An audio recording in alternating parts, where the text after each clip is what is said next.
So for today's video guys, bibigyan natin ng review yung about dito sa ating small solar setup na ang nagastos lang natin sa sa mismong setup niya is 5,500. Kung sa tingin nyo ay sulit ba o hindi. So kaya 5,500 lang guys, labas yung mga accessories guys ha. Pinakamahalagang parts lang guys ng small solar setup natin yung naka-include doon sa 5,500. So ano ba yung mga pinakamahalagang parte dyan sa ating small solar setup? So una guys, yung ating solar panel. So ayan guys, makikita nyo yung solar panel natin na nakalagay dito sa may bubong. So pinunasan ko muna yan kasi puro alikabok. So yan guys yung yung para sa pang-ilaw namin sa CR, yung panel na yan, yung may separate na battery na 6 volts. So ayan guys, grabing alikabok niyan sa taas ng bubong. Hindi ko naman siya pwedeng basahin guys kasi mainit, tapos baka mabiyak yung niya, yung screen niya. So ayan guys, kahit papano nalinisan. Dalawang 20 watts na solar panel yan guys ha. Bali, pag pinag-plus natin is 40 watts ang dalawa na yan na magkasama. So ang susunod natin guys, yung pangalawa, yung solar charge controller natin guys. Yan guys ang solar charge controller. Yung pangatlo, itong low voltage disconnect. Diyan guys dumadaan yung lahat ng output na charge ng battery natin ha. Pang-apat yung battery. Guys hindi included sa 5,500 yung mga accessories. Yung pinaka main parts lang. Bali apat lang yung pinakamahalagang parte guys ng ating small solar setup. Paki-subscribe lang po muna yung ating YouTube channel. Thank you. So ayan guys yung yung small solar setup natin na almost 1 year na ngayon guys. So lahat naman ay functional pa, gumagana pa lahat. So ito guys yung yung accessories na bali ito guys yung vehicle multifunction DC 220 inverter. So guys, hindi talaga 220 to guys, 110 lang. Dito lang papakinabangan natin 110. At saka itong sa mga USB na charging port. Yan guys. Tapos guys, hindi ko na sinali doon sa 5,500 itong NSS inverter natin guys na pang 220. Ito talaga yun guys. Kasi ang purpose ko naman is para hindi na kayo magastusan. Hindi ako mag-recommend dito na mabutas yung bulsa nyo. So pinopokus ko dito kung paano kayo makakatipid sa paggawa nyo ng small solar setup na makaka-charge kayo ng cellphone, pang-ilaw. Tapos at the same time ito guys, may electric pan ako na 12 volts yan guys. Tapos ngayon ito guys yung kung gagamitin natin kasi ito, malakas kasi kumain to ng ng battery natin. So pag i-open natin, tingnan natin guys yung yung power natin. Yung sa controller natin is 13.8. So pag in-on kasi natin ito guys, kaya hindi ko nire-recommend na magbili kayo ng ganito. Mahal pa naman ito, nasa 950 rin to. So ayan guys yung niya yung naging voltage niya pag naka-open ito guys wala pang nakasaksak na yan na appliances. So ibig sabihin 13.3, tapos patayin muna natin 13.7, 13.8 kanina. So 4 volts ang kinakain niya guys, itong inverter na to. Kaya hindi ko siya nire-recommend kasi malakas umubos ng charge ng battery natin. So, ito guys, magagamit mo naman itong ano na to, 110 dito sa Wi-Fi natin. Sa Wi-Fi. So, isaksak natin.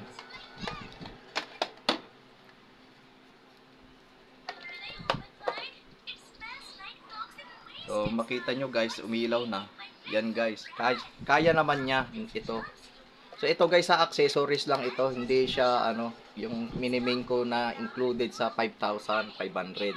Depende na lang sa inyo kung bibili kayo ng ganito. Pero, dito kasi pwede na kayo mag-charge kung mga cellphone lang Tapos ngayon, yung sa maggamit kayo ng Wi-Fi, pwede kayong bumili nito or bumili kayo ng cord na pwedeng direct na dito kasi 12 volts din tong yung Wi-Fi So, yan guys yon.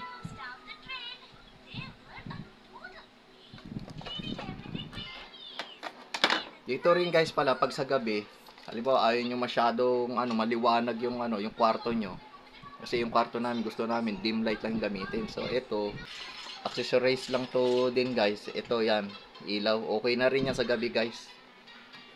Ngayon dito, pang charge, saksakan ng power bank, pwede dyan.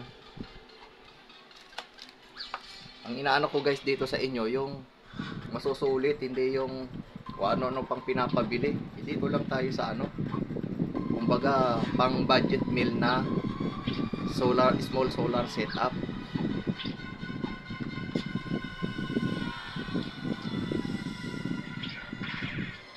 So ngayon guys, dahil matindi yung init dito sa amin, laging nagpa-brown out na. So malaking tulong tong small solar setup. So ito guys yung yung battery natin. So mapansin nyo may charging module dyan na dalawa guys Dalawa yan guys, itim tsaka yung pula. Tapos may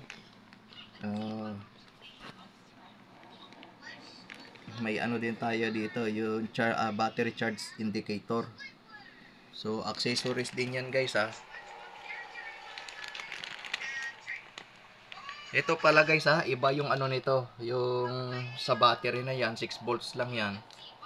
Para sa ilaw lang yan. So ito yan guys papakita ko sa inyo kung ano yung ilaw na pinano niyan. Yan kasi yung ilaw na para sa CR. Tsaka dito sa sa kwarto. Additional lang siya. Pero separate na linya yan guys. Tapos nilagay ko na lang guys dito sa sa maliit na box yung ating mga battery. Bali yung ilalim niyan guys may foam. Yan guys yung kulay green. Para hindi dumikit sa ground. Ito naman guys yung switch niyan, yung ilaw na sinasabi ko, yung may number 2. So ayan guys. So ipapakita ko sa inyo kung saan ba naka-install yung mga ilaw na ginamit ko. So lang to ulit parang i-tour ko lang ulit kayo kung paano yung naging installation ng linya ng ng solar setup dito sa bahay. So simulan na natin dito magmula sa pinaka main. Dito sa pinaka main guys, medyo makapal na wire yung ginamit ko. Ayan guys puti.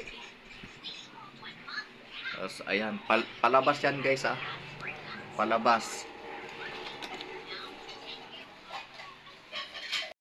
Ayan guys, yung mapapansin nyo na naka-on na ilaw is 2 watts yan na bulb.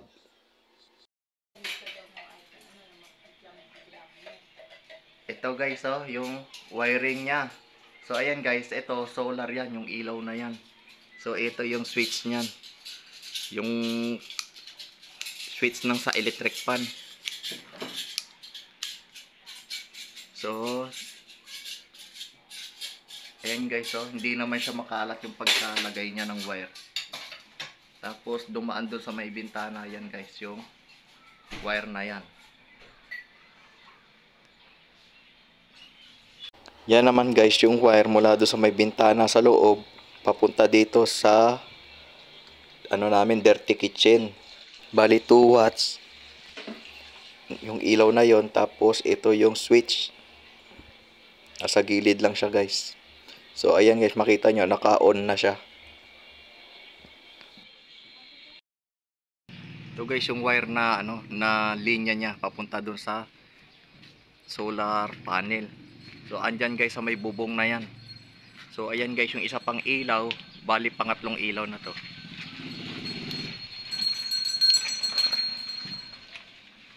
Dito naman tayo sa loob ng tindahan. So andito yung dalawang switch ng ilaw ko. So ito yung isa, yun dito sa may loob. At yung isa naman ay yung sa may labas, sa harap. So titingnan, ayan guys, oh, umano na sa kisame yung wiring na yan. So nandun na sa loob yan. So ito guys.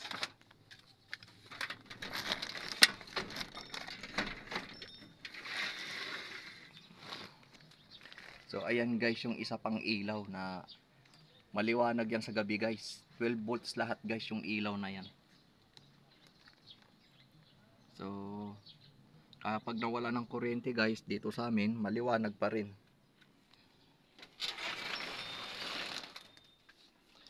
Ayan guys, oh. Ito guys pala dati, itong ceiling fan na to, ano, ginagamitan ko ito ng ano, ng inverter. Kaya napapagana ko siya dati.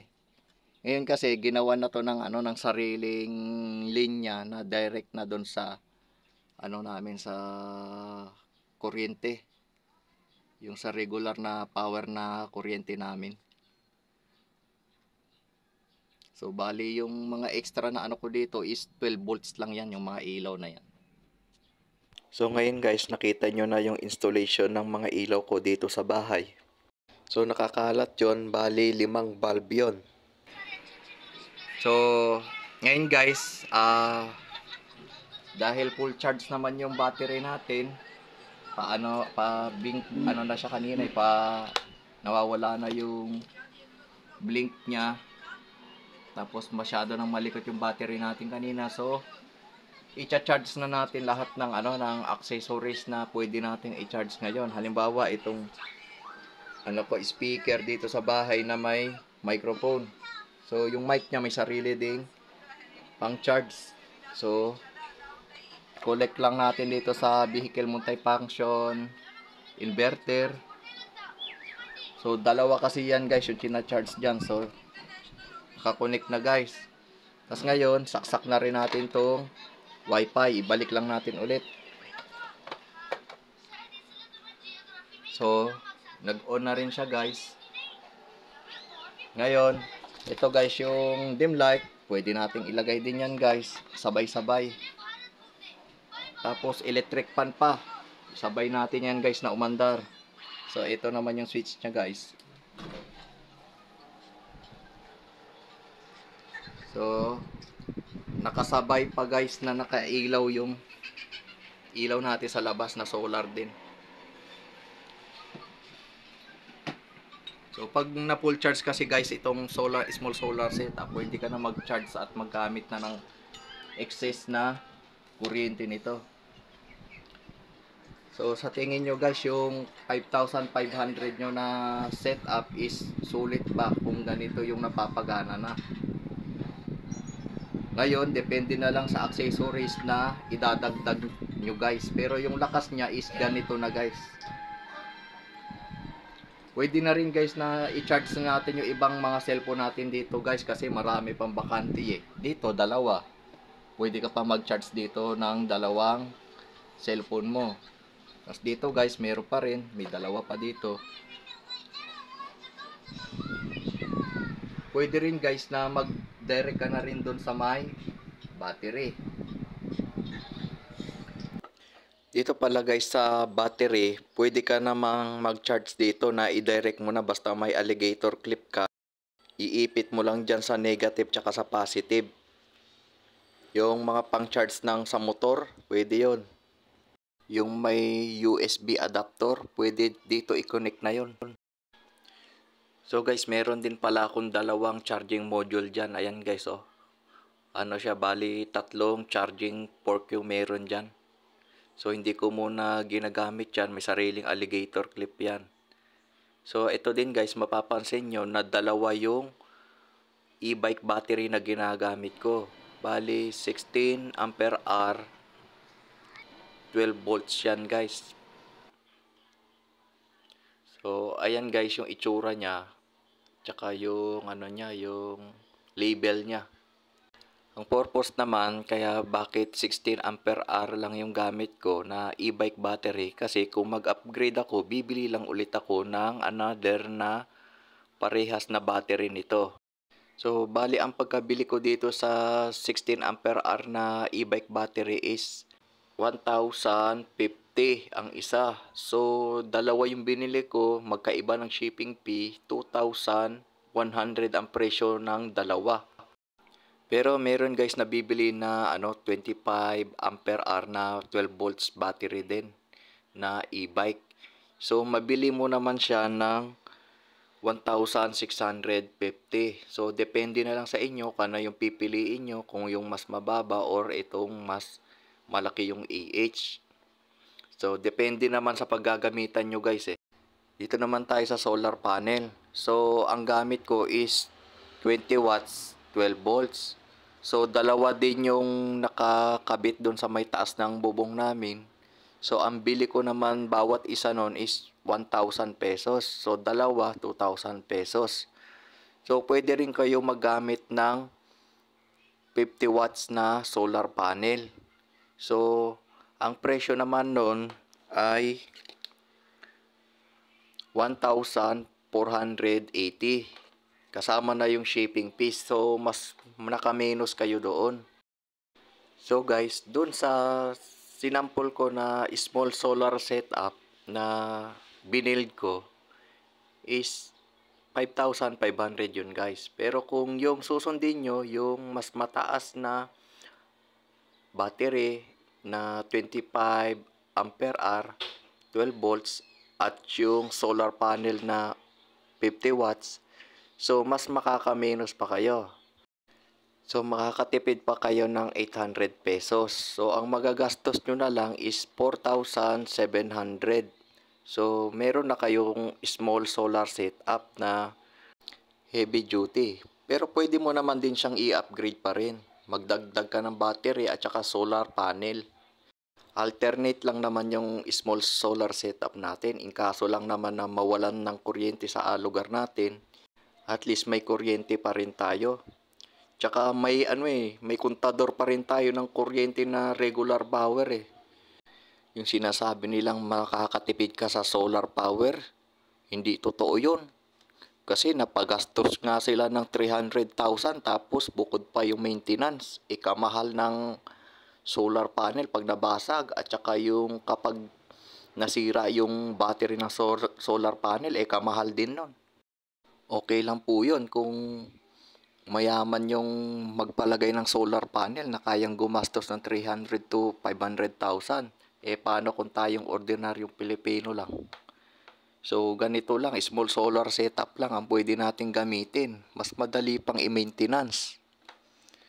So, salamat sa inyong panonood. Sana may natutunan kayo. Yung ibang video ko pala guys, makikita nyo sa playlist ng channel na ito.